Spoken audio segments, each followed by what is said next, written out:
Good morning, Dr. Doom. How are you? Good morning, Stephanie. How you doing? I'm fine. This is your theme music. Ooh, scary. Okay. Dr. Irwin Redlener, who is you see him all over the TV, esteemed doctor, and then he comes slumming with us. Yes. Good morning, sir.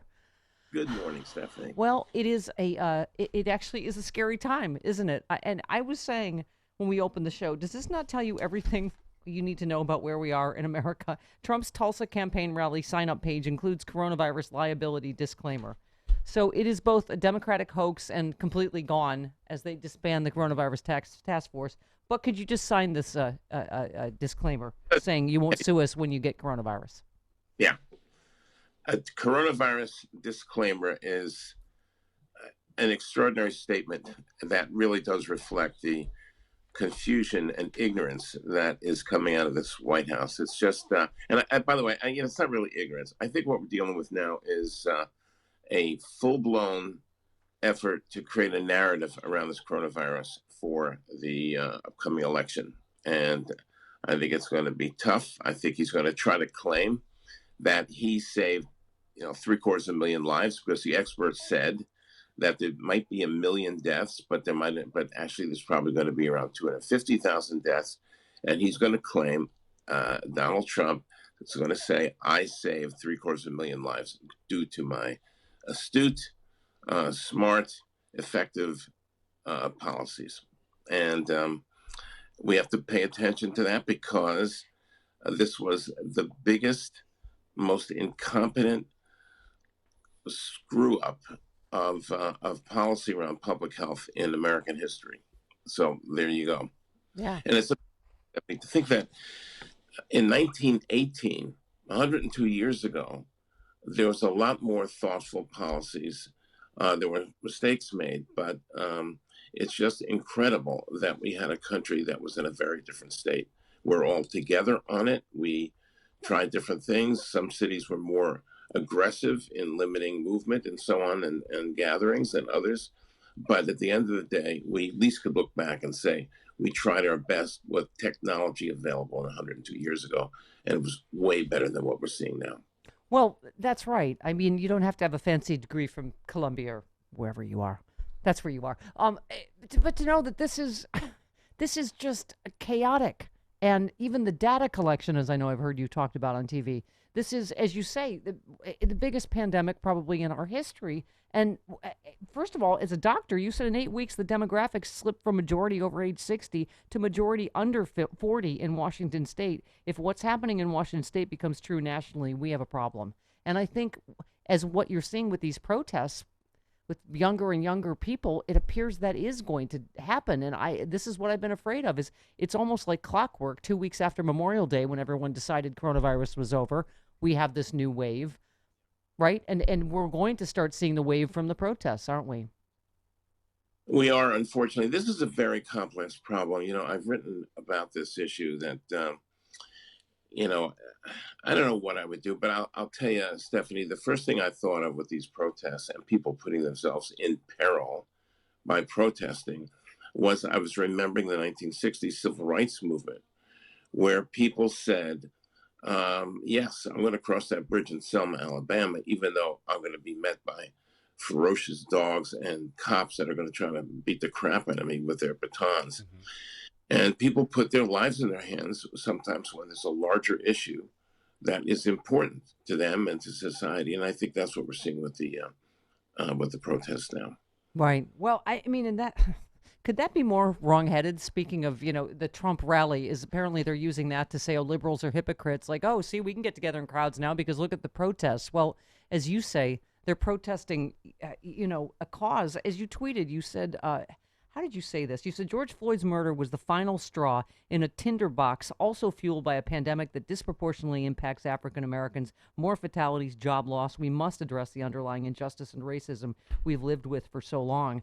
In the meantime, Trump's rallies are essentially racist rallies that, so for the opposite cause, I guess they're saying, oh, it's fine. But the problem, doctor, is how do we keep saying this? Like coronavirus, it's going to set the timetable. We're not setting the timetable. Coronavirus isn't partisan. It's going to hit people that went out after Memorial Day. It is hitting them now. It's going to hit people that went to protest. It's going to hit people at this Trump rally, which is exactly why they're having them sign a disclaimer.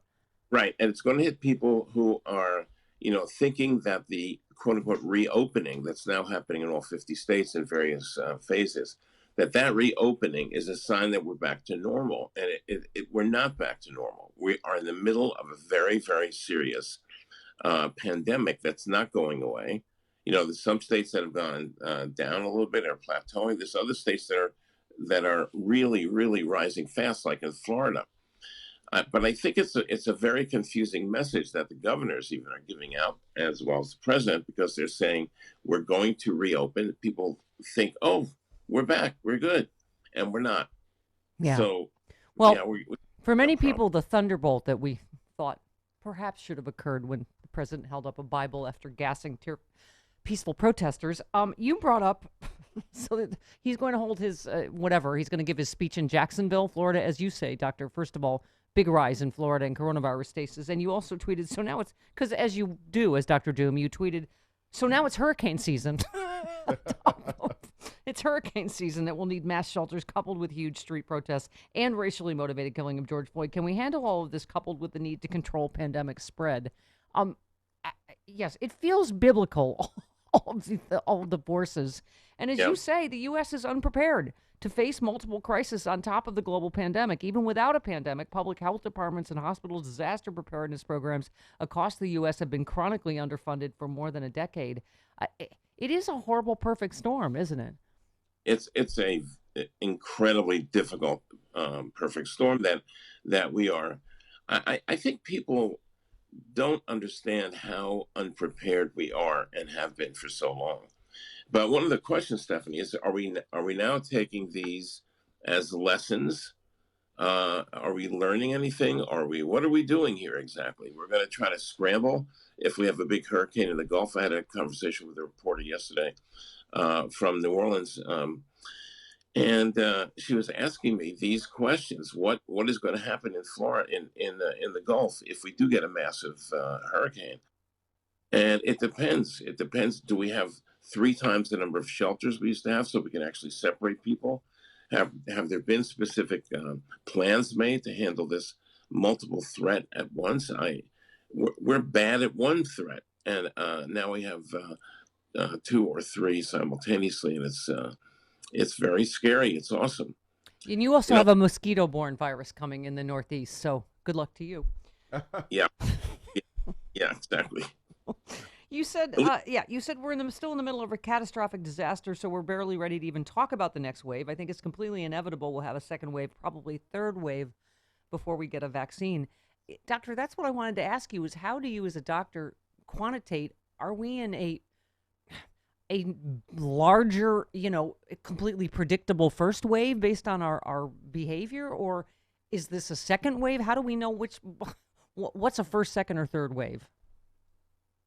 Well, first of all, we're not out of a first wave.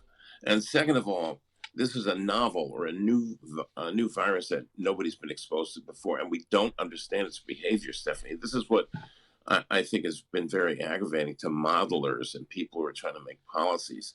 An assumption that we'll somehow be able to predict, we'll get a second wave on October 12th. That doesn't happen that way. This virus is crazy. It's mutating. It's causing more and different kinds of medical problems than people expected. It's affecting children more than we thought. So it's an on and on question of a mysterious virus whose behavior we don't understand. So we start with that, and then we start with some policies that really don't make sense given what we're facing. And this, I don't know, have we talked about this idea of lessons learned by disaster planners? It's like every time we have something, we're calling it a wake-up call. Yeah. Wake-up call. We're going to fix this. But it turns out it's more like a snooze alarm is the analogy I'm using. We get very excited about and covering whatever the new disaster, whatever the recent disaster is. And then when the headlines drift away, we hit that snooze button and we're back to complacency. We've learned the lessons, but we haven't applied them with the problem. Well, and I'm hearing these estimates, the doctors are saying, right, by September, 200,000 dead. I mean, these numbers are really terrifying. And I hate to yell at another doctor's name, but Dr. Fauci. There, I said it. Oh, But I mean, when he says that this is his worst nightmare, yeah, this yeah, exact kind of when he was asked, this is his exact worst nightmare, right? Something that's spread yeah, like this that as you say, is crazy and sort of unpredictable, right? yeah, exactly. Well, and clear up what the WHO said, because it caused a lot of confusion that, it couldn't, it was rare that asymptomatic people spread it. And then people that, conservatives jumped on that to say, see, you don't need a mask. And this is not, so that's not what they meant, right? They tried to walk it back that we just They, don't know. That's why it's so terrifying that whether you call it pre-symptomatic, asymptomatic, yeah, mildly symptomatic. Can you explain that? I can. In fact, I wrote an op-ed about this in Daily Beast yesterday about this just irresponsible statement that was first made by the WHO that, just like you said, Stephanie, that people without symptoms are rarely able to transmit it to others. First of all, we don't know that. And second of all, there is a lot of confusion about the asymptomatic, meaning no symptoms, versus pre-symptomatic, meaning that you're going to eventually get symptoms, but you don't have them yet. It's a very important distinction. And if somebody tests positive, you don't know whether they are going to develop symptoms or not. And second of all, there's a lot of evidence that people who are really asymptomatic, meaning that they don't have symptoms and they won't have symptoms, those people can still transmit. And that's the reality. So 24 hours after they made the statement, they essentially retracted it. And it's funny. The World Health Organization, which is the other point I had made, is a vital organization. They mess up, often enough that people are very critical. Yeah. We have tried to completely defund them from U.S. funding. Of course, once he said that, China said, "Okay, well, we're going to up our contributions to WHO, increasing their influence on global health policy and diminishing ours."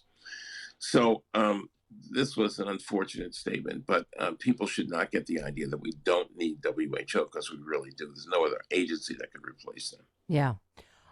Doctor, it seems all these issues that we've been talking about and you've been speaking so eloquently about on TV and on Twitter, it feels like the conclusion is we're going to have to do it ourselves. I mean, it seems like people are forcing change. There's already legislation on policing that, in my mind, in record time, particularly in civil rights. But I feel like, we're bringing these statues down ourselves. And I was saying that, some companies are saying you get election day off. Some states are going to make sure people can vote Yeah. safely by mail. And it feels like, since we have no national leadership, it's all you and I, people like we can do, right, is say, do it yourself. You are safer at home. Wear a mask, distance. Like, we're going to have to fill in the leadership ourselves, aren't we? Well, we are, and even the governors have been, I guess, coerced or forced into a lot of reopenings that are way too soon. We're seeing this in Florida, and we're seeing this in Utah, we're seeing it in Nevada and other places. And I think, what's odd here is that we have these mayors and governors really acting on their own, and then individuals, just like you're saying, Stephanie, are going to have to make decisions. Um, I got an email yesterday from a colleague, actually, who said, well, people, this is the question I keep coming down to. Can I safely go to my barber to get a haircut? Yeah. That's what it's coming down to. And I don't want to unless I know the guy is actually negative for the coronavirus. And that means he's got to get a test every single day. We don't have actually the technology to do that. So the doctor that I'm talking about writes to me and says, well, everybody's going to have to assess their own personal tolerance for risk. Yeah. In other words, you may go to do whatever you want to do. I may do something else. In normal times, that would be true. Like if somebody says, let's go skydiving, and you can say, I don't want to take that risk, or I do. Yeah. You take a risk in an environment with a pandemic. You're not just taking a risk for yourself. You're taking a risk for your family, your neighbors, your community, etc. It's a very complicated Yeah. time, but Doctor, we and that's what we have. yeah, absolutely. I think if NASCAR can take down the Confederate flag, we can say, you know what, I'm going to stay home as much as possible. I'm going to wear a mask. I'm going to social distance because Yeah. we're all we have. And by the way, your hair looks fantastic. I wouldn't do a thing. It looks fantastic. What? Screw your barber. What does he know? Okay. All right, fine. Dr. Doom, it's always just a terrifying pleasure. Thank you so much.